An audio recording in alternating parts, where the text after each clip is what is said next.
ఖచ్చితం, ఇది మాత్రం వాస్తవం. ఎందుకంటే ఇటువంటి రాక్షసునికి ఏవి కనిపించవు. కోడి కనబడదు, మేక కనబడదు, ఏది కనబడదు, అన్ని ఎగిరిపోతాయి. వాటికి భయం వేస్తుంటుంది మనుషులను చూస్తుంటే. ఇది బాగా గుర్తుపెట్టుకోండి. ఒక మాంసాహారిని చూస్తే ఎటువంటి జీవికైనా భయమే ఉంటుంది. నీ ఆరాను గుర్తుపట్టేస్తుంది అవి. వాటికి అంత కెపాసిటీ ఉంటుంది. ఎందుకంటే ప్రకృతిలో జరిగే మార్పులు వాటికే ఫస్ట్ తెలిసేది మనకంటే ముందుగా. మన ఇంట్లో పిల్లి, కుక్క అవంటాయి కదా, అవి పసిగట్టేస్తాయి. ఎందుకంటే ఈ వాతావరణంలో జరిగే మార్పులు ఫస్ట్ వాటికే, పశుపక్షాదులకే అర్థమయ్యేది. కాబట్టి నిన్ను చూస్తే భయపడరాదు, నిన్ను చూస్తే ప్రేమతో ముందుకు పరిగెత్తుకుని రావాలా.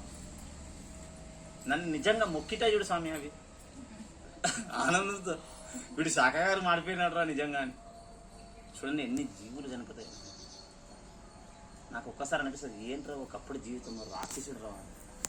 శ్మశానం రుద్రుడు తిరిగినట్లు శివుడు కూడా తిరిగి వెళ్ళడము, ఆ శ్మశానంలో నా తిరిగినట్లు. ఈ తలకాయ బుర్రలు ఉంటాయి కదా, శ్మశానంలో చనిపోయిన వాళ్ళు తీసేసి పాడేసింటారు. అవుట్లతో ఆడుకుంటుంది స్వామి మేము. నిజంగా అంటే ఎటువంటి జీవితం అంటే అటువంటి అస్తవ్యస్తమైన జీవితము. నిజంగా మార్పులు, నిజంగా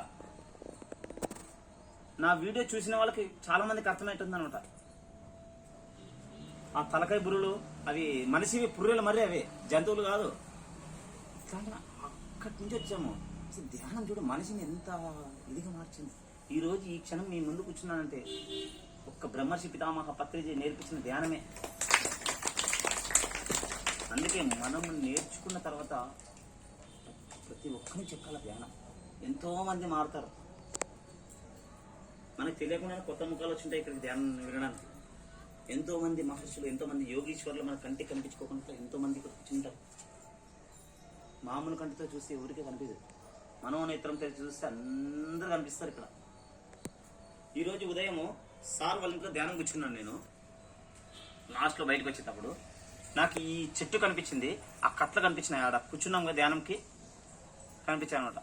ఇక్కడ ఎంతో మంది యోగులు, యోగీశ్వరులంతా వీటికి వస్తున్నారన్నమాట ధ్యానంకి.